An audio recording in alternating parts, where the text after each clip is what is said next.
Hey yo, it's your boy Monster Man Rocco. It's your boy Swagger Rock. This is Snack the Ripper. Hey, you out for those who don't know. Master Ace, you are now rocking with the best. Breaking records, man. Radio is like the place to be. I fuck strange music, man. You are now tuned in to Breaking Records Radio. My name is Alex, and I have here with me the legend from Queensbridge. From the Bridge Wars to PhD to Screwball, I'm talking about the man, the myth, the legend, Blaq Poet. What's good, my man? Oh, man, what's good, boss? How you feel? Oh, man, I'm doing good. Thank you so much for taking the time out to speak to me here today. I appreciate it, and I'm looking forward to this conversation. That's what's up, man. Thank you for the love, man. 100%. I want to start with some history, and I know you've told the story about the Bronx and the Bridge a lot, and I don't really want to get into that in this conversation because of that. However, I would like to take it back a little bit beforehand. The first singles that you ended up dropping were in the mid-'80s on MLNY Wreckords, subsidiary of Tough. I was wondering how you ended up getting that deal in the mid-'80s and how you ended up meeting Aaron from Tough. Like that label at the period of time, it had fierce competition with the Cold Crush Brothers dropping singles there, Spoonie G dropping singles there. How did you end up getting connected to that label? Well, Aaron Fuchs used to always come to Queensbridge all the time. He owns Tough City Records, Aaron Fuchs. And so I met him through my boy Noel, Rockwell Noel. That was my DJ at the time. So he had made 11A Records. And for people that don't know, 11As used to be the first ill turntables that came out. They were instead before the Techniques, 1200s. They was using 11As. So he had made the label called 11A Records, and had Tough City distribute. So that's how I met Aaron Fuchs. Tough City Records was through him. Gotcha. I imagine at that period of time you obviously would have been fans of people like the Cold Crush Brothers and Spoonie G. What did it feel like in order to actually get placed on that label? I assume there was a period of like grinding beforehand before you ended up getting that deal. I ain't really know about them, you know what I'm saying? Because I was a kid, man. I was letting Noel do all of that business part and shit like that. I ain't even know what label this was. I never heard of them before. You know what I'm saying? So I was blind to the fact that they was putting out all this other underground hip hop shit. I was just concentrating on our shit. I ain't even think about none of the business part of labels and none of that. No. Fair enough.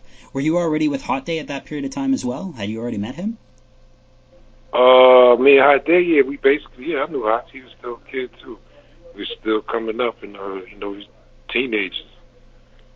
Yeah, so you ended up releasing quite a few singles with Rockwell Noel on 11A Records. I know the PhD records ended up dropping in the early 90s, but how did you in Hot Day actually decide to actually form PhD and go the group route? Like, it seemed like at the very least you were doing quite well working and putting out solo material under Tough.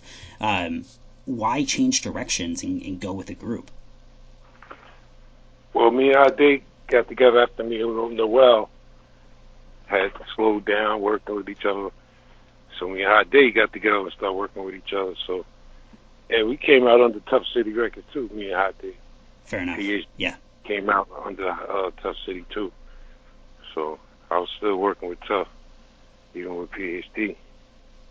Fair enough. I seen you mention in interviews that you and Preem end up going back to the early 90s as well. Now, in hindsight, I think most people recognize your relationship with Preem with your album Black Print and your signage, obviously, to Year Round as well. But do you remember that first time meeting Preem and I guess the Gangstar Foundation in those early years? Well, yeah, man, I met Premier back in early 90s, man. Seen him and Guru outside of some show. There was some underground hip-hop show that I was over there. Me and Hot Day was together. We were sitting in the MPV, and I think they had just to get a rep out. They was brand new. Gangstar was brand new. And Premier was on the driver's side. I was sitting in the driver's side, and Hot Day was driving. Guru was at his window talking to him, and Premier was at my window talking to me. We used to talk about, there's like, thank you for welcoming us to New York and all this and all that. I was like, nah, man, y'all dope. Y'all dope, man. So, just thank y'all for making dope hip hop. We just meet each other. You know what I'm saying? So, and then years later, me and Premier just met up again and just banged out. Was there talks of ever collaborating in the early 90s and getting production from Preem? Well, I wasn't really looking for no production from Preem.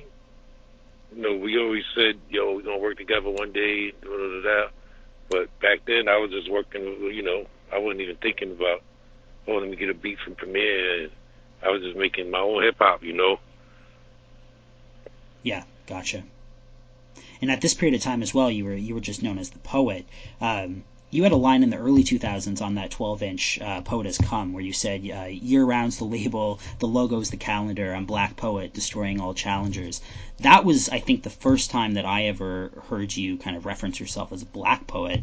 If we go back even just like a year or two, that Y2K album with Screwball, you were quoted in the liner notes as Poet, and even the song titles on the 12-inch, like, The Poet Has Come and A Message from Poet, they seem to indicate that at least this period of time was kind of a transition period. Can you detail why you ended up changing the name at that period of time and kind of that era? Well, I was wilding one night, in the hood, running around doing things in the hood, and I woke up one morning and everybody was mad at me. The whole hood was mad at me. Every go in the store, all the store owners are mad at me. I don't know what the hell I did. So I'm in the back buying a beer, trying to get drink a beer, drink it off, and I hear somebody in the front screaming my name. Where's Poet at? Where's that black motherfucking Poet at? I heard some chick screaming my name. Yo, where's that black motherfucker Poet at? So I came to the front. You did this, that, you was doing this, you did. I was like, oh, shut up. Oh, boy. So It's hilarious. I was like, I'm going to call myself a Black Poet. She's like, yo, where's that black motherfucker Poet? That shit did just happen. It was funny to me, so I was like, I'm just going to call myself a Black Poet. Because I'm dark-skinned anyway, so I'm just call myself a Black Poet. That's hilarious. Speaking of your, I guess, year-round and your collaborations with Preem as well, building on that friendship with Premier, how did that relationship actually end up coming together to form year-round and to be involved in that label? I know you said that you ended up meeting up with him in the car and whatnot in the early 90s, and you guys were obviously friends and at the very least civil towards one another, but asking you in order to kind of be a part of that label during the infancy stages, that's obviously a whole other kind of ball game and a whole other step. How did that label involvement kind of come to be with Year Round? He was already working on Year Round Records. He had artists already. He had the NYGs. He had Rave Roulette. He already had that going. Montana, Maloney, Montana. He already had artists going. So, but it was he had bumped into me again after all these years. We got connected up again, and we started working on my project. And we didn't know they came out before their project had a chance to drop, but he's still working with them, and they still got plans on doing things. But he had already had Year Round going, so I just came and added on to the family. Fair enough. I want to talk about that song "Situations" off the Blaq Print album. It's a fantastic album, but that song specifically is probably one of my favorite rap songs. And I think it's most certainly, I would say, your most heartfelt and kind of personal songs in your career. And your career is kind of rather consistently that punch you in the face type rap shit, right? Why write a song like "Situations", and where did those stories specifically end up coming from? Because they're a wide, kind of diverse range of stories. Can you detail that song? Well, I like writing stories, man. You know what I'm saying? I really like concept joints and shit like that. So I was like, I want to do a story joint and have 3 different verses telling 3 different stories, you know what I'm saying, about 3 different situations. You know what I'm saying? One guy is going through this, one guy's going through that, and one guy's going through that. Yeah. And I had the homeless guy, because, you know, everybody always look at homeless people all crazy and shit like that and disrespectful and shit, so I wanted to talk as if I was this homeless guy, boom. Then I wanted to have one as I'm this gangster guy, you know, and the other guy, you know, so just 3 different situations going on. And I just wanted to do a concept joint like that, something different. Were those real stories that you either experienced yourself or knew of, or were you just kind of writing stories? Nah, that's just stories. Fair enough. Stories that, you know, I'm thinking of without, you know, just from my brain. Fair enough. Like I like to write stories, man. Gotcha. But, you know, usually I'm right, you know, where I'm wilding out on every song. I'm shooting up the whole block. I'm doing this rappers. I'm hanging rappers, and I'm doing all kinds of shit. But, you know, I like to do concept joints a lot, man. You know, like voices and, you know, just I like to make people think sometimes, you know. No doubt. Yeah, and lately I think you've really kind of evolved your career, and I think most kids nowadays that are kind of getting into underground hip-hop, they see you as a contemporary of a lot of kind of other more hardcore rap that exists, so artists like Snow Goons and Army of the Pharaohs, etc. Now, clearly, you have a history that the others don't in terms of the culture, but I don't think a lot of people, especially new listeners, kind of know that, and I feel like I don't know. In one hand, I feel like it must end up being an honor to some degree to be able to kind of hold your own, even in today's climate, and be considered kind of in that same sort of tier. But at the same time, it must be disappointing to some degree, kind of, to see the new generation of people not really know their history. How do you wrestle with that?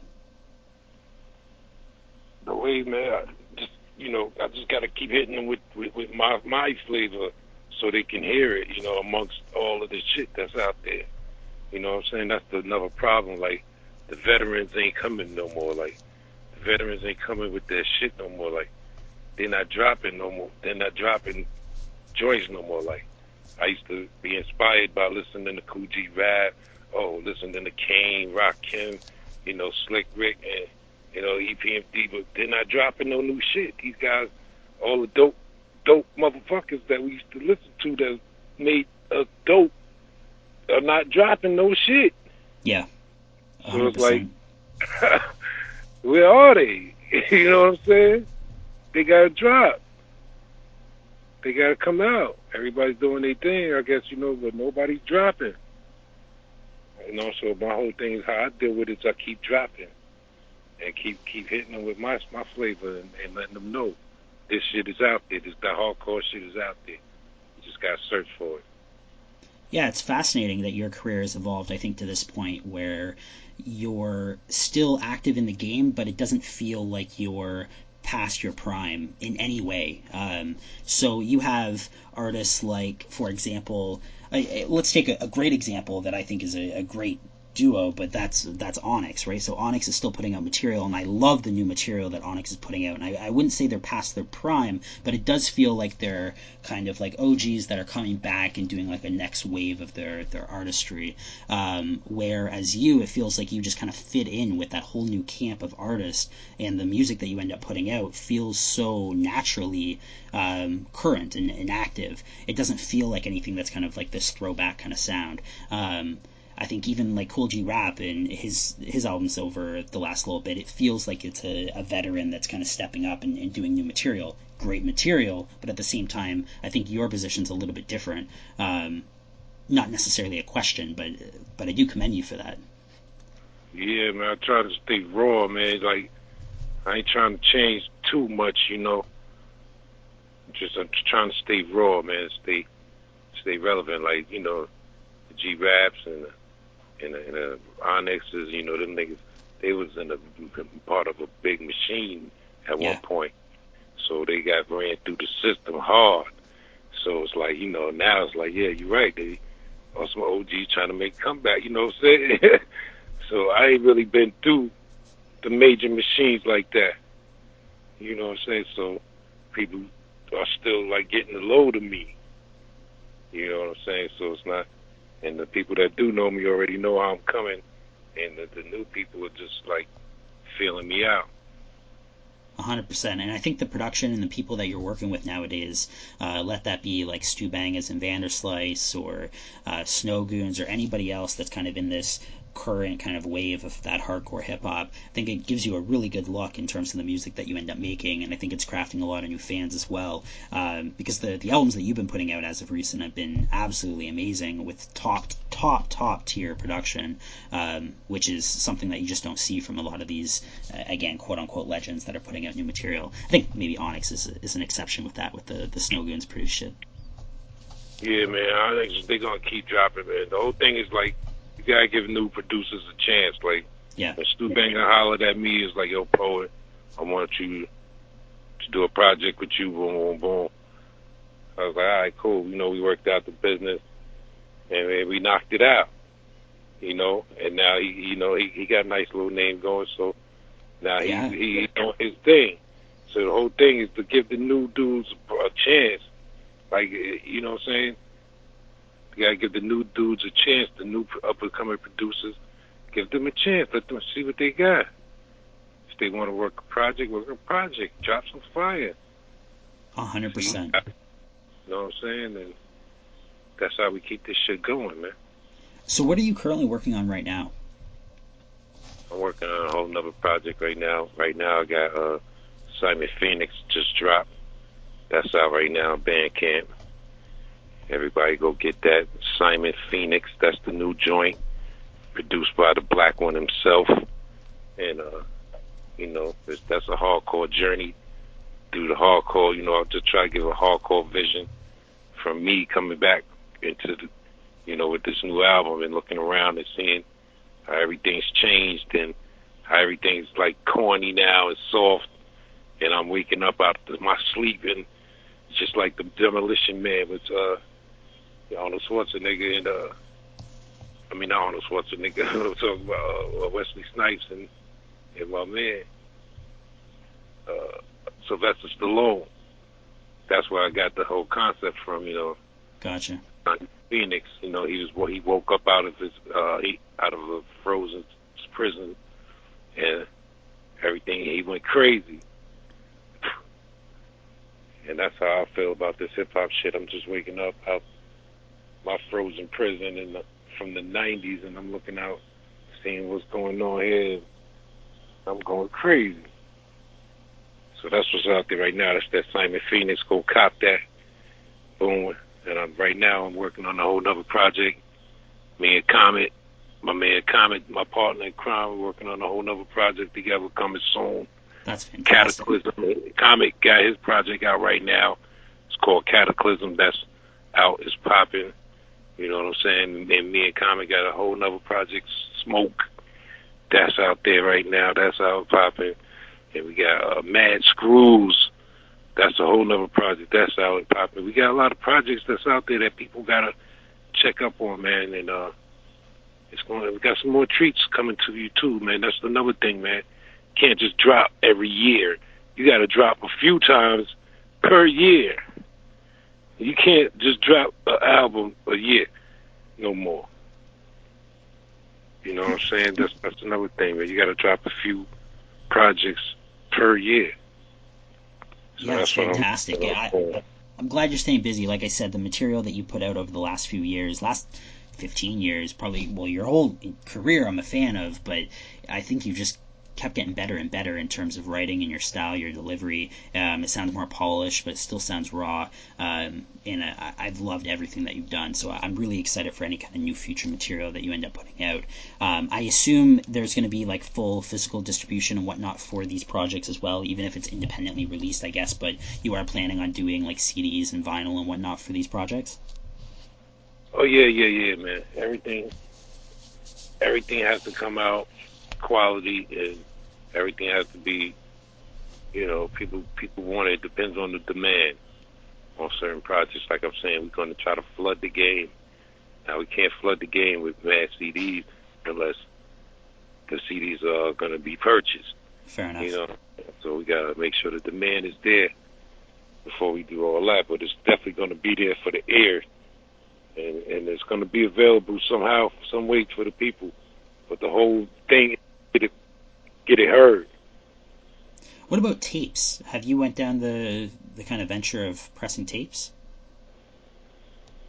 Cassette tape? Correct. Yeah. I don't know where they do that anymore, man, except overseas, you know, and in jail. Fair You enough. know? I know a lot of these underground rappers over the last few years have really been pressing up cassettes and kind of pushing cassettes pretty heavily. These limited runs, sometimes only cassettes over other formats. And I've recently got back into collecting cassettes as well, and I think it's a great little push. But yeah, I guess ultimately you push whatever you can sell, right?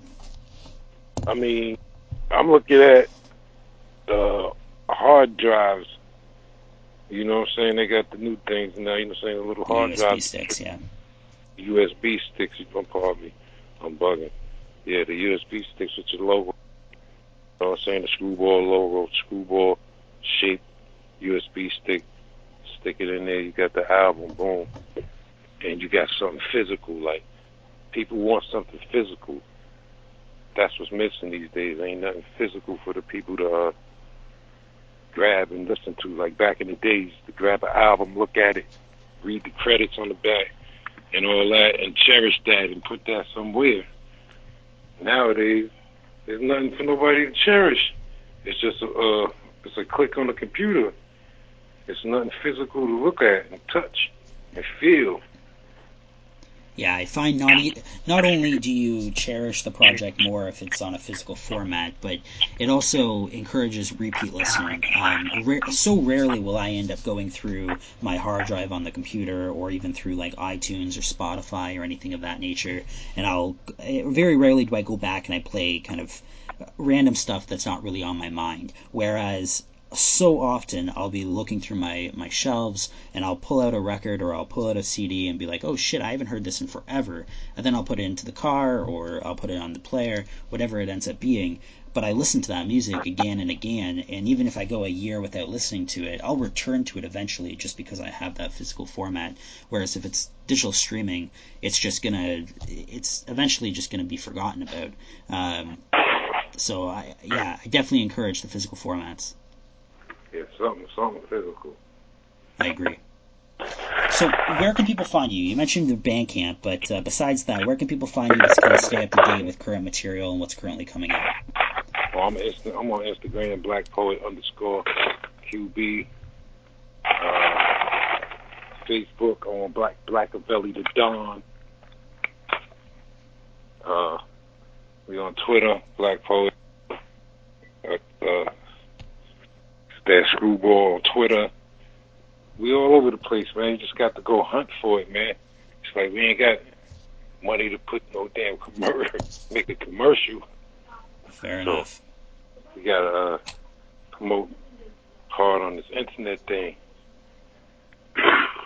100%. For those listening at home, definitely go do your homework.